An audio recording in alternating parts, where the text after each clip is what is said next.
obviously there is a strain of this coronavirus, because there are many coronaviruses, which appears to be different. But if you look in terms of the danger is to a certain section of society. Do you know, mainstream doctors, I watched an interview with one in America only 2 or 3 days ago, and they're saying, well, just to put it into context, 80% of people that are diagnosed with coronavirus have, and this is his quote, very mild symptoms.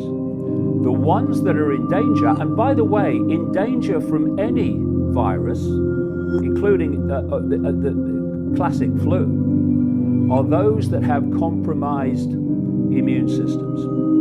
And they are old people, elderly people, and they are people with what is termed pre-existing health problems. Why? The pre-existing health problems are putting so much pressure on the immune system, it's already weak when it's hit with this. This is why someone like that will have potentially a serious situation, and someone with an immune system in working order of any level will just swat it away. And another point, you know, have we not learned yet to take what the authorities tell us with a pinch of salt until it's proved otherwise? Do you know, there was a lady called Dr. Deborah Blix. She's the White House coronavirus coordinator. She said in a press conference 2 days ago that 96% plus of those who have been tested for coronavirus in South Korea were negative. And she said, and our testing results in America show about the same. And so when you are in a massive way, you are diagnosing on the basis of symptoms. How the hell do you know they've got this coronavirus strain and not something else? Me and my son Gareth, well before Christmas, both went down. We're very, very rarely ill. That's why we remember it. We both went down with this illness, and now as I read the symptoms of this coronavirus strain, we had word for word, point by point, every single symptom. And that means one of two things. It means either this coronavirus strain was going around in Britain then, before it had even emerged out of China, or, far more likely, we got something else with exactly the same symptoms. So I would hold back on believing the figures. And I would also... those figures I mentioned, are you unsure about those? I question any figures coming out of mainstream authority. I've been investigating the mainstream everything for 30 years. And, you know, most of the time, if they ever told the truth, they would genetically implode from the shock. So I question everything. And if it stands up, it stands up. But I don't just take it because someone in a suit has told me to believe it. For instance, you know, in 2017, 2018, 45 million people got the flu in America, according to Centers for Disease Control and Prevention figures. 61,000 died.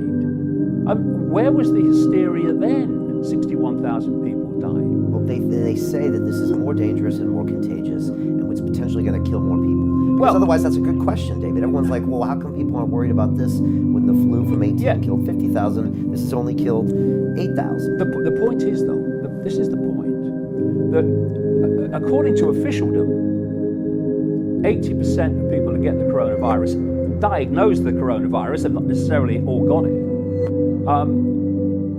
have very mild symptoms. The vast majority of the rest have what they call moderate symptoms. And that leaves some with compromised and weakened immune systems who get the serious end of it. And they get the serious end of the flu as well, and other viruses. These people are clogging up the Italian health system Well, right now. Do you believe that's true? The point is that what we surely should be doing is focusing on those people and doing what is necessary to protect them and their immune systems from the consequences.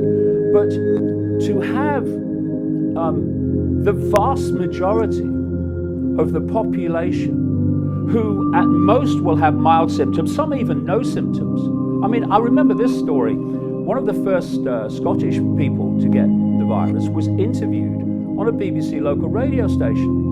And he said, well, I had a bit of a mild fever. Well, what's that?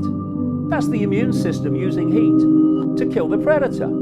Just perfectly immune system response. So anyway, he says, and so I got checked out, and they said I got coronavirus. And they said, you've got to go to hospital. He said, but I felt all right. I had a few aches and stuff, but I feel all right. He says, so I'll go to hospital. He said, but by the time I get to hospital, he said, the symptoms are gone. And he's gone down as a statistic, coronavirus in the numbers.